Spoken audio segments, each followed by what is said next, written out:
Sector আমরা সংস্কার করব।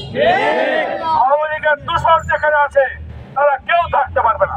তত্ত্বাবধায়ক সরকার দেশ পরিচালনা করছে, আমরা সকলেই তাদেরকে সহযোগিতা করব, কিন্তু আমাদের আচরণে যেন সাধারণ মানুষ যেন কষ্ট না পায়, সাধারণ মানুষ যেন না বলে যে আওয়ামী লীগ যা বিএনপিও তাই, এই কথাটা যেন না বলে। আমি আপনাদের কাছে করজোরে আমি অনুরোধ করতে চাই, আপনারা সুন্দরভাবে আপনাদের দল সংগঠিত করবেন। আমরা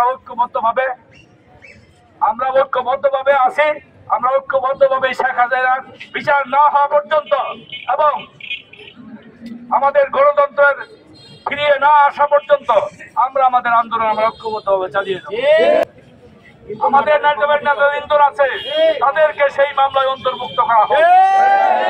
আমাকে গ্রেফতার করে যদি শেরপুরের 4টি মামলা দিতে পারে তাহলে তাদেরকে দেবে না কেন? ওসি সাহেবের কাছে অনুরোধ করতে চাই, তৃণমূলের যে সকল উস্কা নেতারা যাদের কথায় আপনারা আমাদের নেতা কর্মীদেরকে গ্রেফতার করেছেন, জেলখানায় পাঠিয়েছেন, এখন তাদেরকে গ্রেফতার করতে হবে।